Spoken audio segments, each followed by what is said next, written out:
We didn't have a chance to talk about the schedule last week as it came out after we recorded the show. We did talk about, we knew that Iowa had been added to the schedule when we did the show last week. But I tell you, the most interesting thing we talked about going into the break, 2 road courses now in the playoffs, as you have now Watkins Glen and the Roval.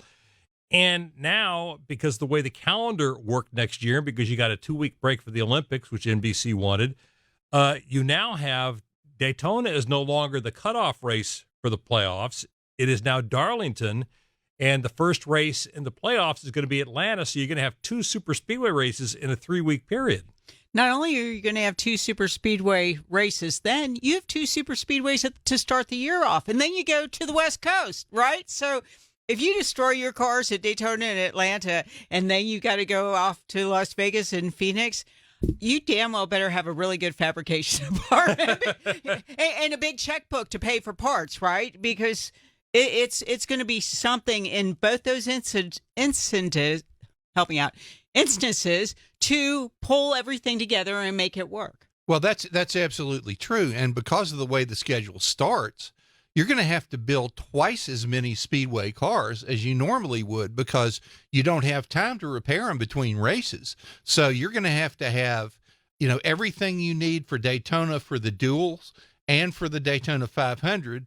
Then you're going to have Speedway cars and backups for Atlanta. So you're going to have to spend most of your winter building Speedway cars in order to get ready for the season. Well, like you said, then you go out west, and you got 2 basically intermediate tracks out west, and then you come back east again. And you're going to Texas 2 times in a 3-week period, I think. Yeah, I think because you got Coda, and then you got 2 weeks, and then you got Texas, which moves from the fall into the spring, which means hopefully no more face of the sun type weather. Well, you can shine your spurs for your boots in between races, right, Brett? But hey, at least we're not racing at the road course in Qatar. Yeah, good grief. Yeah. I don't know. It couldn't have been any worse. That's right. But Texas moving to the spring is, so that's going to be interesting to have both races that are in Texas next year will be, in less than a month. You have to try something with Texas. Texas is trying to figure out what it needs to do to bring the fans back. And I don't understand it. This car is like custom made for tracks like Texas. You expect it to be really competitive. And if you move it to the spring, you don't have to compete with football, which is the national sport of Texas, right? Yeah. I mean, it's like, I think that, at least that's something. Just trying to get away from hunting season, from football, from whatever else, whatever other excuse that Texans and people from that region have for not attending the races. Well, I think also that, I'm waiting, with no particular information for them to announce something about plans for Texas Motor Speedway, because for one thing, we're racing earlier next year there.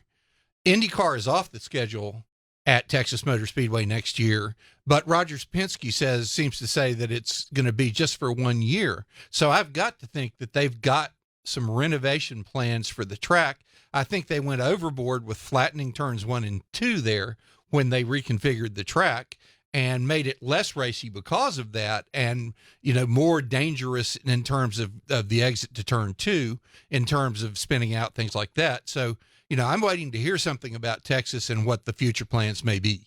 Well, how do you like the changes to the playoffs? A lot of people have talked about, they feel like it shouldn't be the same 10 tracks every single year. And next year, as we talked about, Watkins Glen is in, and also Atlanta is in. Texas is out, and I'm trying to think the other track is out.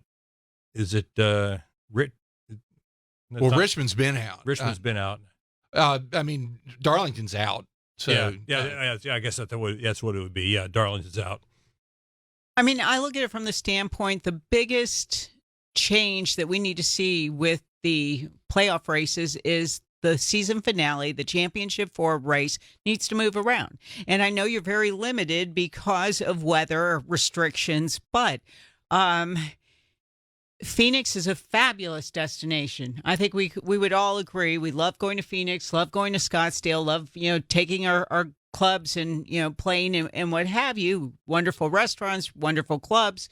But the racing has not been scintillating. Now, NASCAR met with the drivers over the weekend here in Charlotte and discussed what, some of the things that they're looking at. They have a test planned after Phoenix. Drivers are going to stay there. They're going to work on the short track package because it desperately needs something.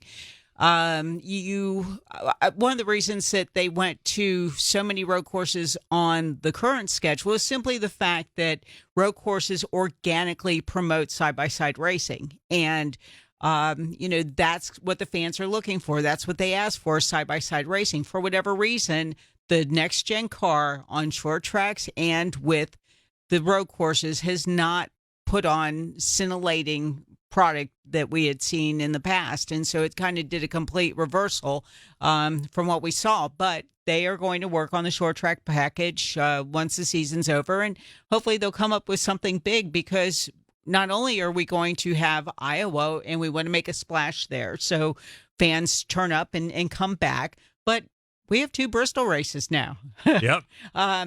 Dirt's going away, and so we're back at Bristol. So that's one other short track to consider on the calendar. And really, you have to consider, New Hampshire and Phoenix a short track as well. But by the way they race and the packages that they use, the drivers know what they need.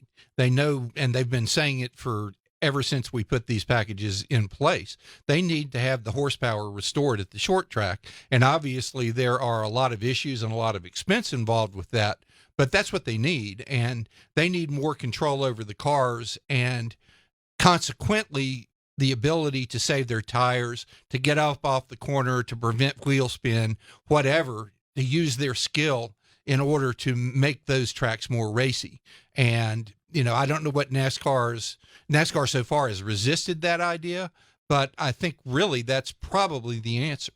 Well, and the other big change that we know about, we kind of knew about this one coming in, was that Indianapolis, for the 30th anniversary of the Brickyard, is going back to the Oval, which I'm all for, because I think that's the reason you go to Indianapolis.